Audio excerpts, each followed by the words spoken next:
black, nigga. We're Indian. Black people are Native Americans. You know, we've had, you know, a lot of proof that, you know, some of us started here in this land. Everybody wasn't brought over from Africa.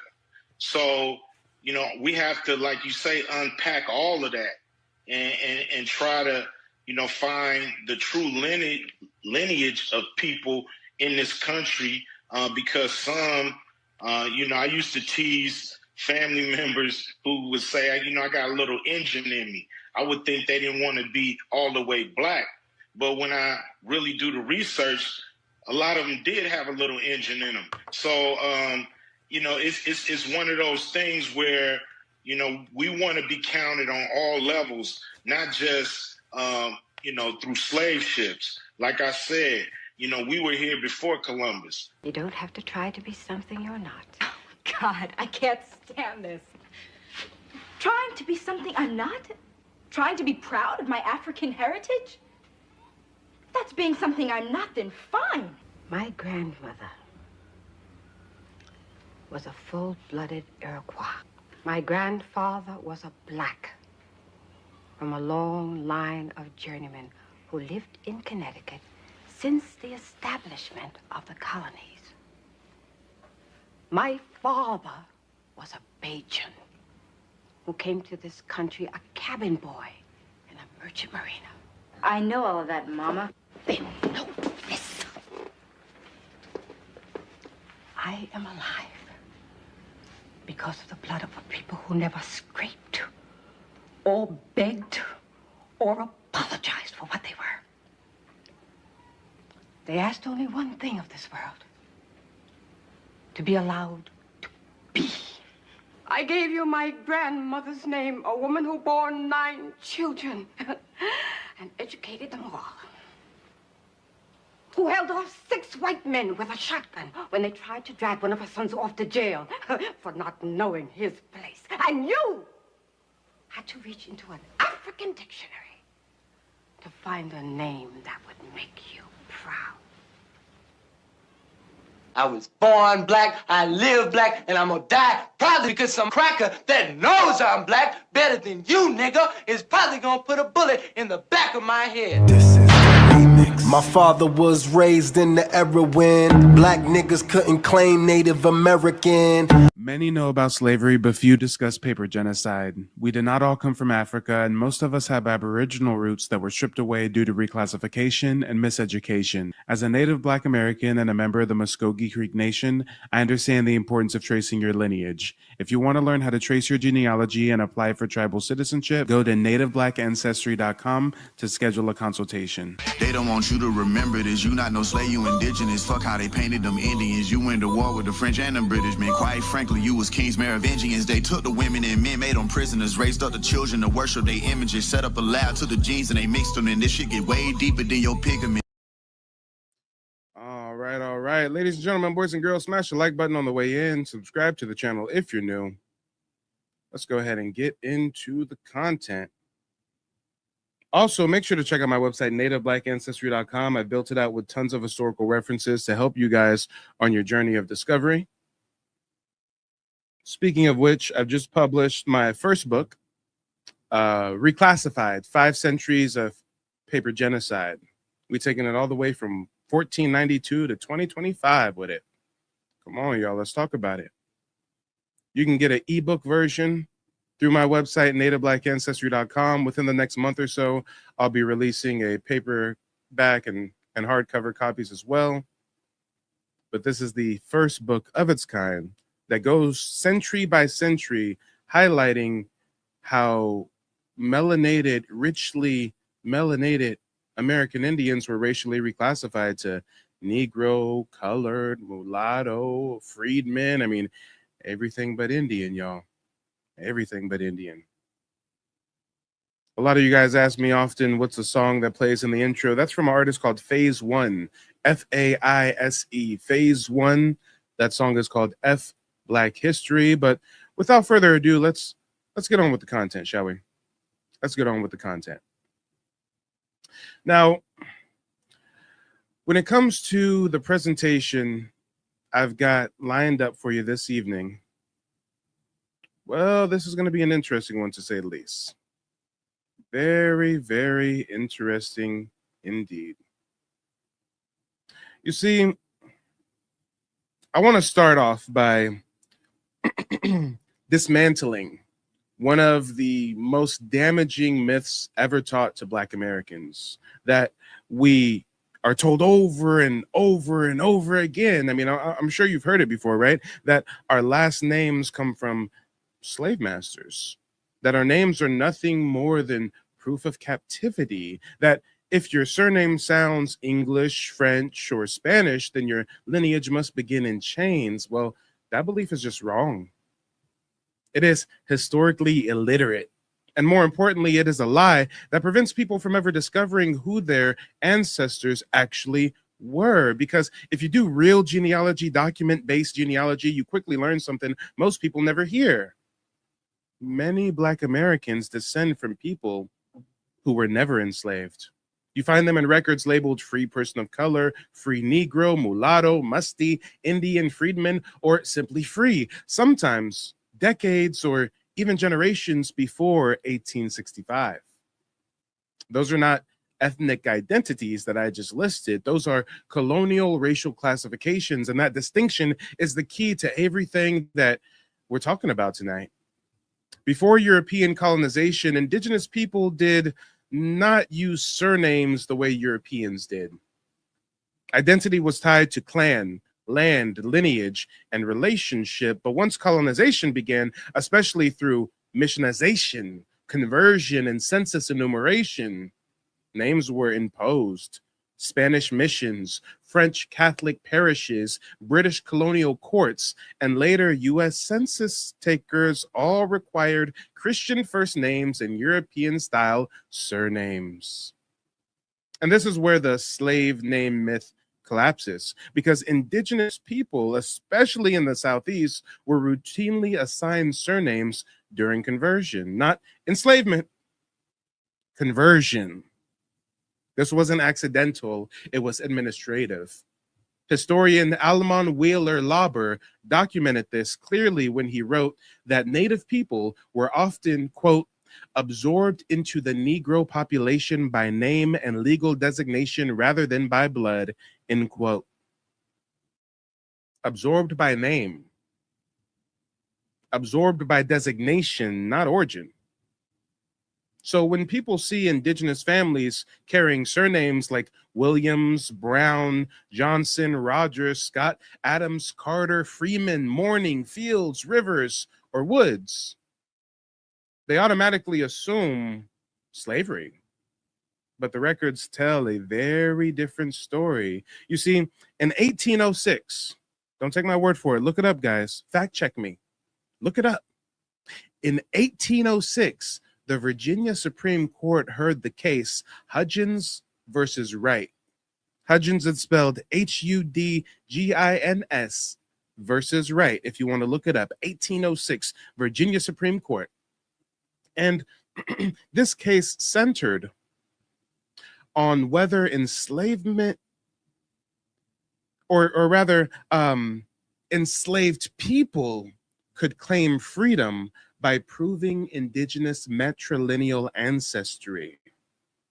Let me say that again. This whole course, Hudgens versus Wright, is about whether enslaved people can sue in court and claim their freedom by proving a maternal indigenous ancestor.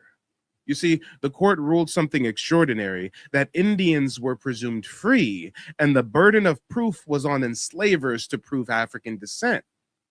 In other words, if you looked indigenous, you were legally presumed not enslavable.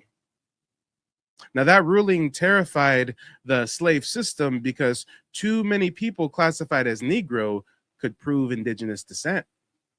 Now, what happened next was not biological, it was bureaucratic. You see, the legal recognition of Indian identity for dark-skinned people collapsed. And indigenous people were reclassified en masse as Negro on paper. Let's talk about it. Same families, same surnames, same land, different label. That is paper genocide in real time. Another fact most people don't know is that slave schedules did not list surnames. They listed age, sex, and complexion. So if your ancestors appear in early censuses with surnames labeled as free people of color, that alone should raise questions. Why do they have a name listed?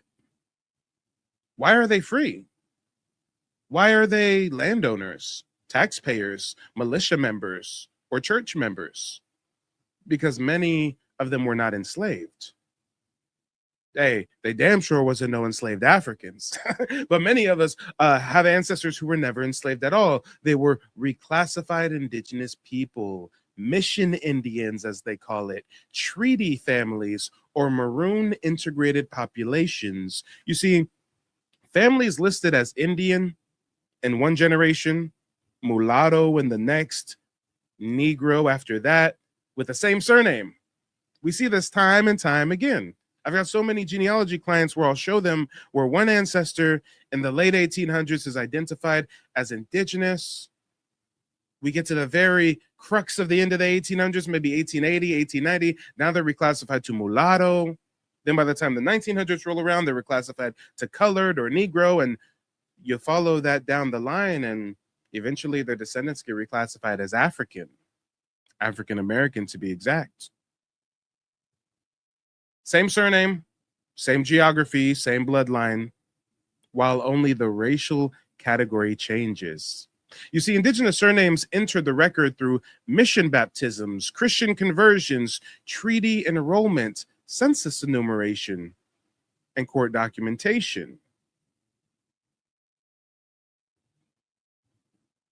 Sometimes the surname came from a missionary, a sponsor, a translation of an indigenous word, a geographic feature, a occupation, or simply clerical convenience.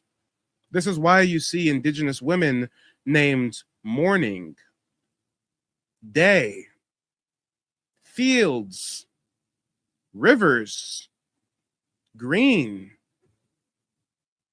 Hill, Woods. These are not slave names. They are indigenous naming translations that survived conversion. Now, it's also why you see surnames attached to people long before emancipation, because names were required to control land and identity, not just labor. Another massive misunderstanding involves the word freedman. People assume that freedman means formerly enslaved African, but in Indian territory, freedmen were often indigenous people or indigenous descendant people who were reclassified under U.S. racial logic. You see, the Dawes Commission divided nations into by blood and freedmen. These indigenous nations had colonial, draconian, Jim Crow-esque race classifications forced on the tribes. I mean, most of you guys don't realize Indian removal is 1830s. The Dawes Roll, the Dawes Commission, that's 1898. And if you really want to get into it, the reason why 60 plus years after forcing the Indians west of the Mississippi, they now want to come through with the Dawes Commission and the Dawes Roll racially reclassifying people, well, it's because they discovered oil in our Indian territory. But that's a topic for another discussion. You see, the commission came through, they divided native nations into by blood, freedmen, not to reflect ancestry, but to divide people from land. Same tribes, same families, different columns. And surnames stayed constant across that divide. The slave name myth exists because it shuts down inquiry. If you believe your name only comes from a master, you will never examine geography, census shifts, mission routes, treaty rolls, or court cases. You will stop before you start. And that is not accidental. Paper genocide only works if people never look back. This is not about denying African ancestry where it exists. You know, once in a while, I got a genealogy client who has one African ancestor on one side of the family. The rest of the family is Indians, but hey, that's neither here nor there. This is not about denying African ancestry if it exists. It is about challenging the assumption that African ancestry is the default explanation for every Black American, while indigenous ancestry is treated as impossible. That assumption was created by colonial administration, not evidence. Now, identity does not disappear just because a label changes, and history does not vanish just because someone told you not to ask questions. Your surname is not proof of enslavement, of African heritage. No. And even if your surname aligns with surnames that converted or hostage indigenous people were forced with, well, guess what? That by itself is still not proof, but it is a map marker, and it tells you where to dig. And if you follow the records instead of the myths, many people will discover that their names were never symbols of bondage. They were symbols of survival. And speaking of which, this is why I was inspired to start a tribal surname tab on my website. If you go to my website, nativeblackancestry.com, you know what? I'll pull up the page right now to make it easy for you guys. If you go to my website, nativeblackancestry.com, there's a tab up here that says tribal surnames. And you can see if your family's surname aligns with any of the surnames adopted by members of the 5 civilized tribes, as we call it: the Cherokee, the Choctaw, the Chickasaw, the Creek, the Seminole. Let's talk about it. Now, I want to do something special for you all this evening. We're going to have so many people asking me to look up their family's last names. If anybody sends a super chat, no matter the amount, whatever's in your heart to give, it can be $1, it can be $20, whatever super chat amount, it doesn't matter, but send a super chat with your family's surname, and I will go through the database here on my website, nativeblackancestry.com, and we'll see if your family's last name aligns with any of the adopted surnames of the members of the 5 civilized tribes. And while we wait to see if we have any super chats with surname lookup requests, I want to also show you another part of my website. You see, you can become a member of my website for like $15, and you get access to a book list with most of my primary sources. A lot of these books you can download and read straight through my website. No need to buy them. And you also get access to a digital archive that I've personally curated with over 600 documents. Hell, we're at over 800 documents. I just haven't updated the website yet. It still says 600 plus. It needs to say 800 plus. And we've got it divided into different categories: Indigenous Americans, who is Indian, who is Negro, which is a great essay from Virginia, early 1900s. We've got ex-slave interviews from indigenous people enslaved in place, racially reclassified, and we've got Indian slave ads. Now, what I want to do while we wait to see if I have anybody that wants me to look up their surname in the tribal surname tab, I want to read through one of these ex-indigenous slave interviews. And I always like to give you guys the luxury of choice, so you guys go ahead and vote. Number one, the first vote is going to be Spence Johnson. Spence Johnson was born free, a member of the Choctaw Nation in Indian Territory. Him and his family were kidnapped by slave traders and sent to the slave market in Shreveport, Louisiana, I believe. If anybody wants to read this ex-slave interview, go ahead and put a 1 in the chat, or put a 2 in the chat if you'd like me to read through the ex-indigenous slave interview of Ellen Cragen. Ellen Cragen, also Black indigenous woman, enslaved, reclassified, and we can read their testimonial live and direct here tonight. So go ahead and vote in the chat. 1 if you want to read the story of Spence Johnson, or 2 if you want to read the story of Ellen Cragen. And you know what? It looks like we've already got a super chat that's come through. Give me just a moment, guys. Give me just a moment.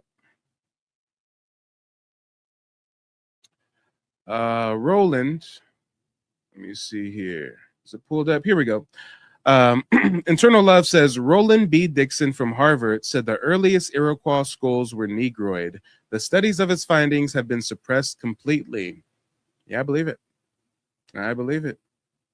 I've actually heard not just scholars, but I've specifically heard Black scholars talk about the fact that they can't really talk about the Black indigenous history the way that they would want to, because if they ever spoke about it publicly, and this is a quote from a Black professor, I think he's on the East Coast, he said, and I quote, "If we ever spoke about this publicly, the backlash from the academy would be outstanding, meaning these professors go to school for 8 years, 12 years to get this position. Some of them are on the road to getting tenure, haven't achieved tenure yet. And if they step outside of the boundaries of what they're instructed to teach their students, well, then their job is at stake, their livelihood is at stake, their credentials are at stake. So you see how they get us young, entrenched in this system. You got to spend all this money and go to debt to get a degree and work this career. And you don't really have the mobility to change careers or do this or do that. And if you did, it'd be like uprooting your life because they get you so entrenched in the system of scholastic debt. Let's talk about it. We got another super chat coming through from, let me see who this is.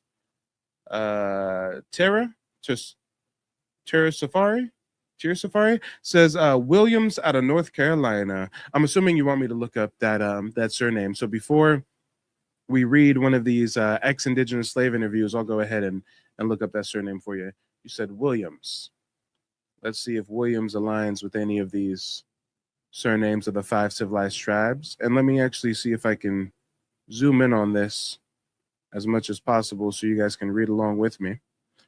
So we're going to start with Cherokee. Go to the W's, and you said Williams. Williams. And you know what? We got another person. Nucleus came through with the super chat. Nucleus, what I'll do, if your surname is Harp, I'll look up both your guys' surnames at the same time to be effective with time. So we're starting with the Cherokee for both Harp and Williams as well. And you know what? We just got another super chat came through from Frank. Frank says Franklin from Mississippi. Okay, so we're going to start by looking up these three. We're going to look up Williams, Harp, and Franklin. So we're going to start with Williams, and we're starting in the Cherokee. So for the Cherokee, Williams is a surname found amongst members of the Cherokee Nation. So that's a yes for Williams with the Cherokee. Harp, let's look up Harp. Harp. We've got a harper. We don't exactly have a harp. The closest thing is a harper. When it comes to Franklin, let's look up Franklin. Franklin. We do not have Franklin popping up with the Cherokees. Now let's go ahead and transition to, let me see here. Let's transition to Chickasaw. And we're going to start with Williams again. Williams, Chickasaw. I'm not seeing Williams for the Chickasaw. The closest I'm seeing is a Williamson. Let's look up Harp for the Chickasaw. Again, we've got Harper. We don't have Harp popping up for the Chickasaw. Let's look up Franklin. And we do have Franklin popping up with the Chickasaw. Let's go ahead and do the rest of these 5 civilized tribes that they call it. Choctaws. We're going to go to Williams first. And if anybody's wondering what tribe I'm a member of, I've been a member of the Muskogee Creek Nation since 2021 when me and my family traced our heritage and applied for tribal citizenship. So I'm just like you guys, you know, at a certain point, I did the research, I did the digging, I said, wait a minute, we ain't from Africa. Let's talk about it. Williams is popping up as a surname with the Choctaws. Now let's look up Harp.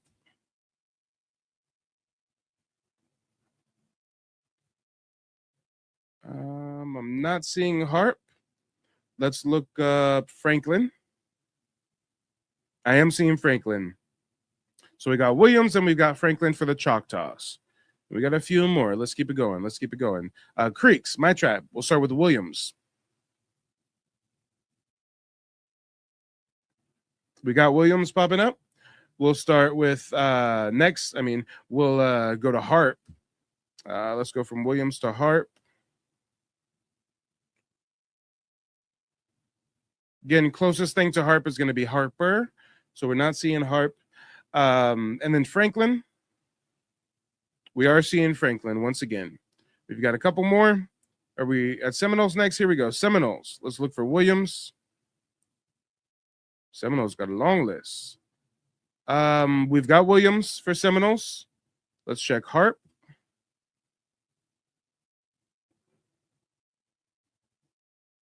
We've got no Harp. And let's check Franklin. We do not have Franklin for the Seminoles. Now, last one is going to be... No, actually, that was the last one. I can't count. I guess we already hit 5. All right. And again, guys, just as I said earlier, this is not evidence that your ancestors are a part of these tribes. This is simply a geographical map to help you on your journey of discovery. A lot of times we have indigenous ancestry on both sides of the family. Just because your name pops up under one of these tribes doesn't necessarily mean your ancestors were a part of that tribe. It could be another. When you see a surnames like Williams or Franklin, that's popping up with damn near all the tribes, right? And in that same vein, I say if your name does not pop up, that does not mean your ancestors were not indigenous. Right now, we're looking at prevalent surnames in 5 tribes of the Southeast. 5. Guys, there were thousands of tribes. Thousands. The Nasamon, the Nantucket, the Wampanoag, the Tunica, the Catawba, the Iroquois Confederacy had a bunch. We've got so many different tribes, So this is just a roadmap to help you on your journey of discovery. This is not the end all be all. So I want to be crystal clear. Now, guys, has anybody voted yet? If we're going to go with option number 1 or option number 2, as far as which ex-slave interview we're going to read through? Let's see. Do we have anybody voting yet? Let me check on the chat. You can vote number 1 if you want to read Spence Johnson. That's the family that was kidnapped and sold into slavery from the Choctaw Nation. And then you've got Ellen Cragen. Ellen Cragen is a crazy story, but both of them are crazy stories. But let me know which one you guys prefer. Let me see what the chat's talking about. Clayton says, how do I send a super chat payment? There should be a $sign with like a square, basically a dollar bill sign should be somewhere in the chat. And you can send like a super chat or a super sticker, but you should send a super chat so you can actually type in your family surname that you want me to look up. We've got folks voting for number 2. So let's go ahead and go to number 2. And before we transition to number 2, let's hear a quick word from one of my recent genealogy clients. All right, how y'all doing? My name's Major Wright. I just got done with my consultation with Mike. If you trying to trace your ancestry, Mike is a good first step to go through. He's going to break it down to you, all 3 steps to get you what you need. And if you want somebody to maybe do the research for you, you pay that price and Mike can help you too. But yes, he will fill you up with knowledge that you never knew and give you all the things like those unanswered questions in your head throughout time. Talk to Mike, man. He's a great dude. I believe in Mike. Let's talk about it, y'all. Real people, real results. What are you waiting for? Make sure to check out the website nativeblackancestry.com if you need personal guidance with genealogy research.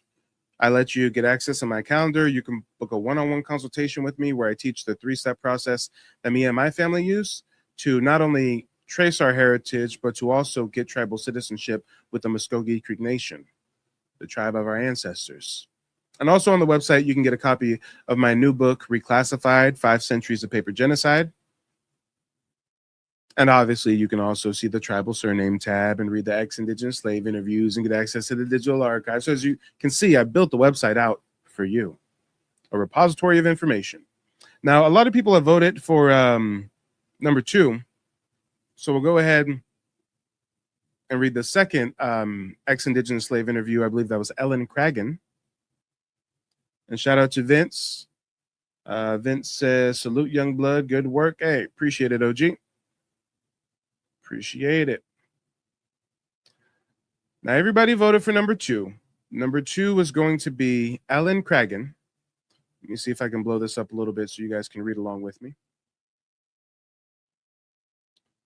All right, here we go.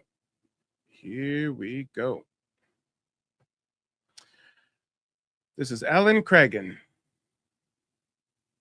This interview is dated May 31st, 1938. And you'll see why in parentheses it says it escapes on cow. Oh yeah, this is a crazy story, y'all. This is a crazy one. And you know what? I'm gonna actually start a little goal. The super chat has this goal thing that I never really play around with. I'm gonna set a little goal, and if you guys can help me reach the super chat goal after we read through this one, we'll also read through the first option, Spence Johnson. And don't worry, I did see your super chat come through, Amanda. So we will be looking up those surnames. I won't forget about you, I promise. But let me set some goals real quick in the chat. And if we're able to get these goals accomplished, then we can go ahead and do another one.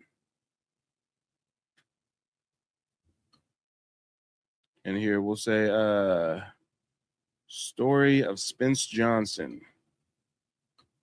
That's what y'all gonna get if we hit this goal right here.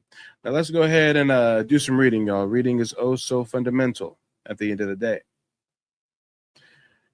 Now it says right here, you know what, hold on a second. I think I got a little glitch. Here we go. The goal is live. All right, so it says right here, interviewer is Samuel S. Taylor. Person interviewed is Ellen Cragen. Let's do a little reading. She says, and I quote, I was born on the 10th of March in some year. I don't know which one. And guys, before we get deep into this, again, her name is Ellen Cragen.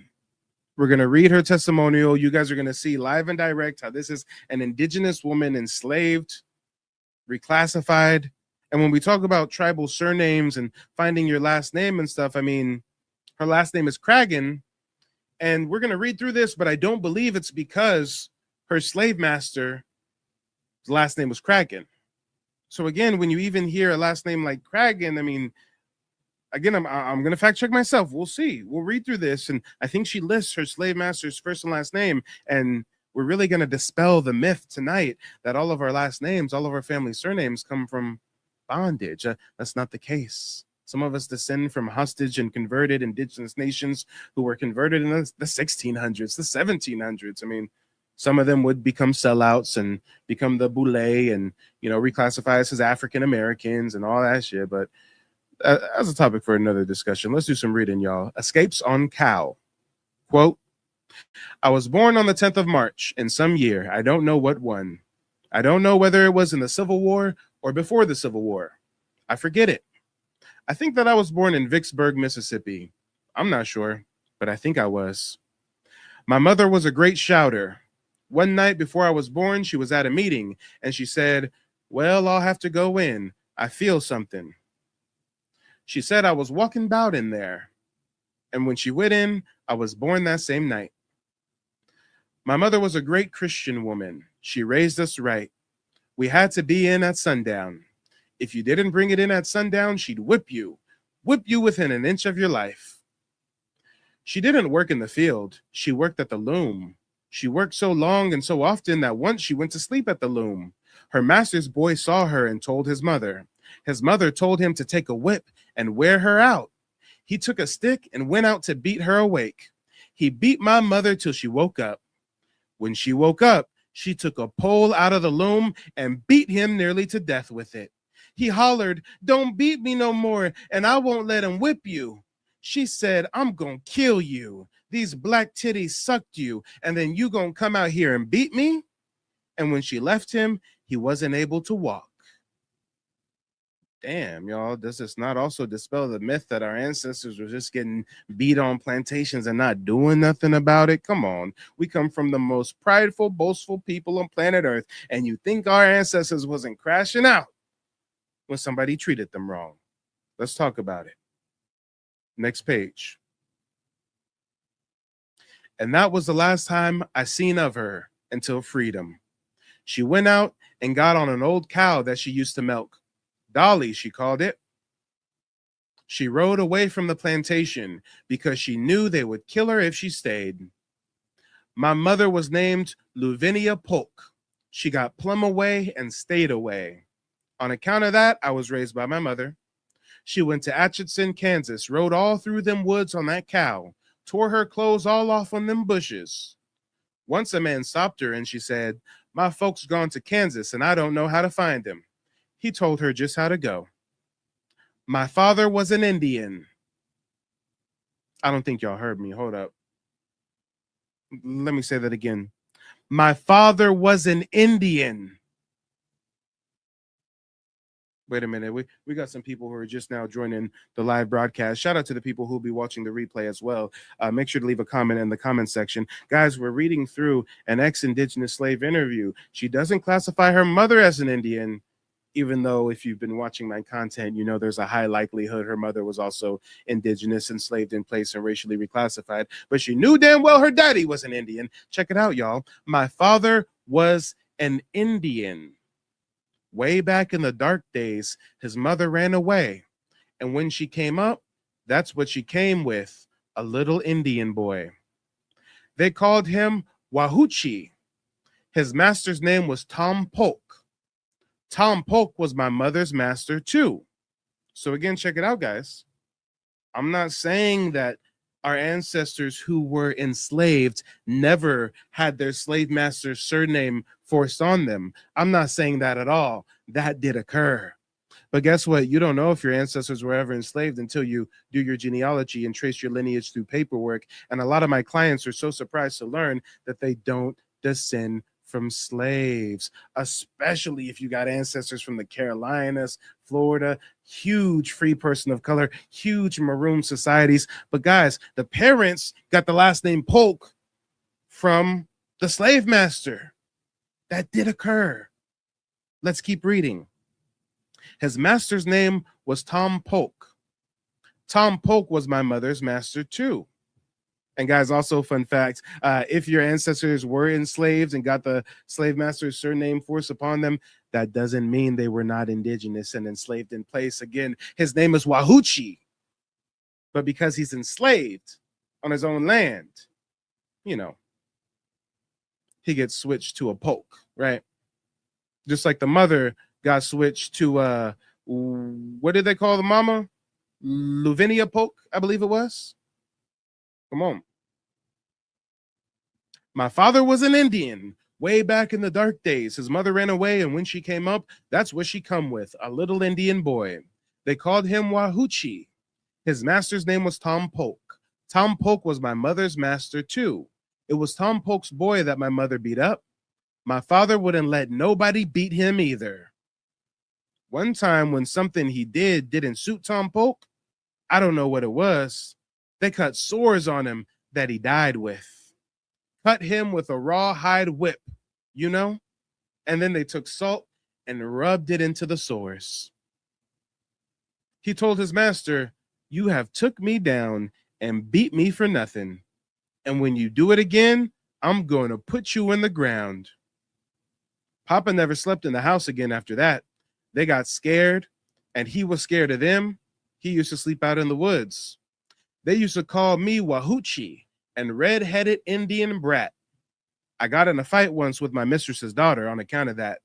The children used to say to me, "They beat your papa yesterday." And I would say to them, "They better not beat my papa." And they would go to the house and tell it, and I would beat them for telling it. Good Lord, y'all. We got the mama beating on slave master's son. We got daddy Wahuchi threatening to kill the master. We got the little red-headed Indian brat of a child threatening the master's children to whoop their ass. Yeah, our ancestors wasn't going down without a fight, y'all. Come on. Come on. There was an old white man who used to come out and teach Papa how to read the Bible. Papa said, "Ain't you afraid they gonna kill you if they see you?" The old man said, "No, they don't know what I'm doing, and don't you tell them. If you do, they'll kill me." Signs of the war. One night, my father called me outside and told me that the elements opened up and soldiers are fighting in the heavens. "Don't you see them, honey?" he said. But I couldn't see them. And he said there was going to be a war. I went out and told it. The white people said they ought to take him out and beat him and make him hush his mouth, because if they got such talk going around among the colored people, they wouldn't be able to do nothing with him. Dr. Polk's wife's father, Old Man Woods, used to say, And I'm not going to say the N word with the hard R for community guidelines purposes. I like to substitute it with grr, right? You know what I'm saying if you hear me growl all of a sudden. Old Man Woods used to say that the Gurs weren't going to be free. He said that God had showed that to him. Come on. Hey, Daddy Wahuchi got a prophecy that the heavens are opening up and there's a war. Long before the Union comes to town, this Indian knows what's up. That's our intuition, right? When the women have that intuition, we call a black girl magic nowadays, right? Come on. And then Dr. Polk's wife, father, talking about, nah, the heavens told me, God told me that y'all ain't never going to be free. Well, I guess your God was wrong. Mean masters. Dr. Polk and his son, the one my mother beat up and left lying on the ground, were two mean men.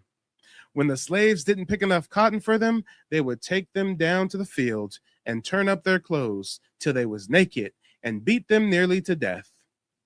Mother was a breeder. While she did that weaving, she had children fast. One day, Tom Polk hit my mother. That was before she ran away. He hit her because she didn't pick the required amount of cotton. When there was nothing to do at the loom, mother had to go out in the field, you know? And again, guys, it's a total myth that all Black Americans descend from West African slaves, even though there was only an estimated 90,000 to 388,000 Africans shipped to North America. But then people will say, well, yeah, even though there was a small amount of Africans shipped here, we were like breeding you guys on plantations. Well, guess what? We've got someone saying mother was a breeder. Mama didn't have no 10 kids. Mama didn't have no 20 kids. Mama didn't have no 30 kids. So what does mama being a breeder really mean? She had 5 kids, 6 kids. I mean, guys, even if you take that and extrapolate that, you still can't make up the modern population of Black America, which is at over 45 million. There's over 45 million of us. It's logistically impossible to have us grow from a sample population of 90,000 to 388,000 and have that balloon to over 45 million. It don't matter if it's been 300 years, 600 years, 900 years. That is logistically impossible, especially when you take into account that plantation slaves had a high mortality rate and a low birth rate. But then to make up for that, they say, oh, yeah, we were breeding you guys and there was breeding farms, but they can't name a single breeding farm, right? Come on. Next page. I forgot how much cotton they had to pick. I don't know how many times he hit her. I was small. I heard someone say they got Clarissa down there. I went to see and they had her down. She was stout. And they had dug a hole in the ground and put her belly in it. I never did get over that. I'm an old woman, but Tom Polk better not come around me now even. I have heard women scream and holler, do pray, massa, do pray. And I was sure glad when she beat up young Tom and got away. I didn't have no use for neither one of them, and ain't yet. It wasn't her work to be in the field. He made her breed and then made her work at the loom. That wasn't nothing. He would have children by a Gur woman and then have them by her daughter. I went out one day and got a gun. I don't know whose gun it was. I said to myself, if you whip my mother today, I'm going to shoot you. I didn't know where the gun belonged. My oldest sister told me to take it and set it by the door, and I did it. How freedom came. Dr. Polk had a fine horse. He came right in through the field and said, you all Gurs are free now. You can stay here and work for me, or you can go to the next field and work. Again, guys, that highlights that freedom was really just slavery with contracts, written and authored by the Freedmen's Bureau. Hey, you're free. Get back to work on my plantation or go work at the plantation down the road. Oh, wait, and if they don't want to choose either of those options, they can migrate up north and work in a factory plantation, a concrete plantation, right? Such freedom. Y'all are free. You can stay here and work for me, or you can go to the next field and work. I had an old aunt that they used to make set on a log. She jumped off that log and ran down the field to the quarters, shouting and hollering. The people all said, Nancy's free. They ain't no ants biting her today.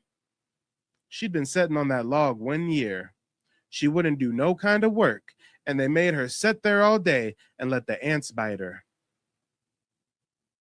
They used to call my folks Big Gers. Papa used to get things off a steamboat. One day, he brought a big demijohn home and ordered all the people not to touch it. One day, when he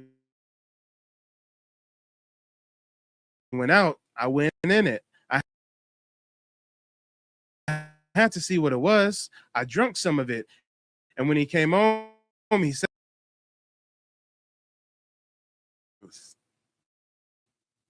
he would get shoes, calico goods, coffee, sugar, and a whole lot of other things. Anything he wanted, he would get.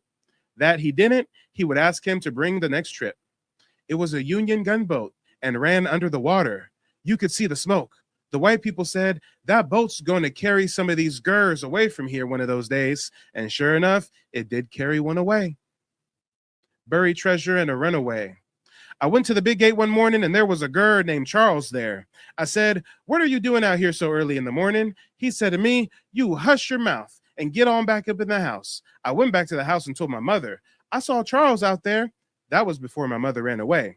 My mother said, he's fixing to run away and he's got a barrel of money and it belongs to the doctor because he and the doctor went out to bury it and keep the Yankees from getting it. Charles hitting a lick, y'all. He ran away and he took the money with him too. He went out to Kansas City and bought a home. We didn't think much of it because we knew it was wrong to do it, but old Master Tom had done a heap of wrong too. He was the first one spotted the boat that morning, Charles was, and he went away on it. Plenty to eat. My father would kill a hog and keep the meat in a pit under the house. I know what it is now. I didn't know then. He would clean the hog and everything before he would bring him in the house. You had to come down outside and go into the pit when you wanted to get meat to eat. If my father didn't have a hog, he would steal one from his master's pen and cut its throat and bring it into the pit. And guys, what they're talking about is before refrigeration, they would build like underground cellars in like a little mini cave because underground it keeps the meat preserved and cool. If you didn't know what they were referring to right there. My folks liked hog guts. Damn, I think they're talking about chitlins now. I ain't never had no chitlins before. Don't want you. My folks liked hog guts. We didn't try to keep them long. We just clean them and scrape them and throw them in the pot. Hey guys, you know what's probably worse than chitlins? Menudo. I was at a Mexican restaurant the other day. I grew up with a Mexican stepmom. I remember one time as a kid, I had some menudo. It tasted halfway decent. I said, you know what? I'm on a nostalgia kick. Let me order some menudo. This shit had pig intestines and pig fetus, smelled like shitty puricaca. And I said, oh, no. Send it back. Send it back. So yeah, I'm sure that the chitlins probably smells the same until they clean them thoroughly. We just clean them and scrape them and throw them in the pot. I didn't like to clean them, but I sure loved to eat them. Father had a great big pot that they called the wash pot, and we would cook the chitlins in it. You could smell them all over the country. I didn't have no sense. Whenever we had a big hog killing, I would say to the other kids, we got plenty of meat at our house. They would say back, where you got it? I would tell them, and they would say, give us some. And I would say to them, no, that's for us. So they called us Big Gers. Marriages since freedom. And you know, guys, hold on. I got to check the time real quick. I got a couple more broadcasts prepared for you guys this evening. Looks like we may be good on time. Let me see if we can finish this out real quick. And then we're going to look up the surnames that the other super chats requested. Marriages since freedom. My first baby was born to my husband. I didn't throw myself away. I married Mr. Cragen in 1867. He lived with me about 15 years. Before he died, he got kicked. He was a baker. During the war, he was the cook in a camp. He went to get some flour one morning. He snatched the tray too hard and it kicked him in his bowels. He never did get over it. The tray was full of flour and it was big and heavy. It was a sliding tray. It rolled out easy and fast and you had to pull it careful. I don't know why they called it a kick. I married a second husband, if you can call it that, a Ger named Jones. He had a spoonful of sense. We didn't live together 3 months. He came in one day and I didn't have dinner ready. He slapped me. I had never been slapped by a man before. I went to the drawer and got my pistol out and started to kill him, but I didn't. I told him to leave there fast. He had promised to do a lot of things and didn't do them. And then he used to use bad language too.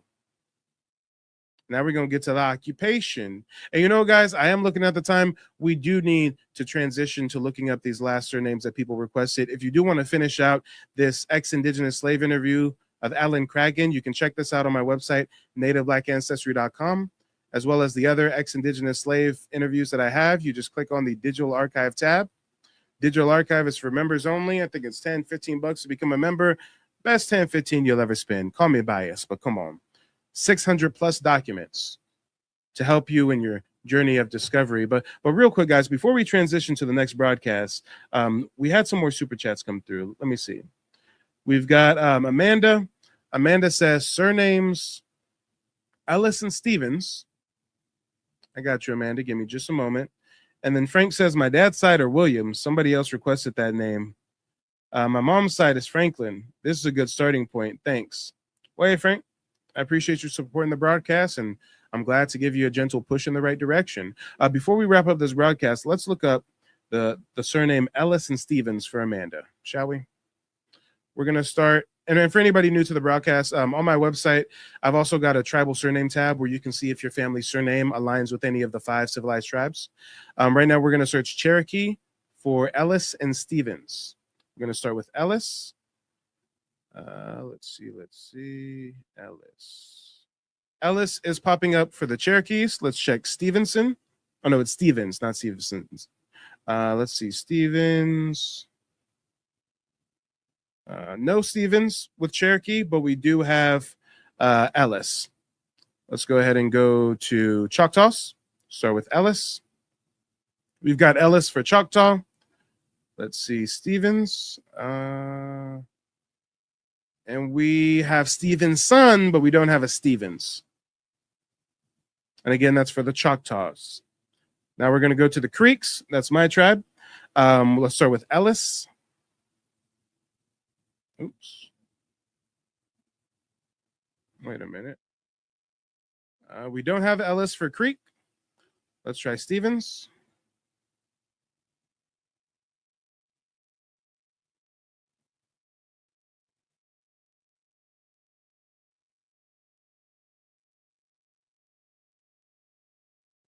We do have Stevens under Creek. Seminoles. Let's start with Ellis. We do not have Ellis for Seminoles.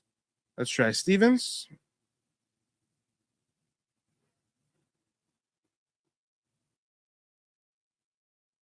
We do not have Stevens. We've got a Stevenson. And those are going to be the results for that lookup for these 5 civilized tribe surnames. And again, guys, this is just something to help you in your journey of discovery. If your name does pop up listed under one of those tribes, it doesn't necessarily mean your ancestors were a part of that tribe specifically. Typically, we have ancestors on both sides of the family that have indigenous heritage, so you really have to do thorough genealogical research. And in that same vein, if your family surname doesn't pop up on this list, guess what? This list only covers 5 tribes. There were thousands of tribes. So again, do your genealogy. If you don't know how to do it, check out my website, nativeblackancestry.com. You can even book a one-on-one session with me where I teach you the 3-step process that me and my family use to trace our heritage and get tribal citizenship with the Muskogee Creek Nation back in 2021. And here's a quick word from one of my recent clients. Hi, my name is Frances Tuck, and I contacted Mike from Mike TV on YouTube because I wanted to find out about my family's Native American history that I believed existed. Through the research that I was able to do through Mike TV, I was able to find out that our name is indeed on the registry. I had a consultation with Mike today, and because of his advice and the research that he has done, I am now confident that I'm able to find my family's roots in the Native American history database. Thank you, Mike. They don't want you to remember this. You not no slave, you indigenous. Fuck how they painted them Indians. You went to war with the French and the British men. Quite frankly, you was kings, Merovingians. They took the women and men, made them prisoners, raised up the children to worship their images, set up a lab to the genes and they mixed them. And this shit get way deeper than your pigment.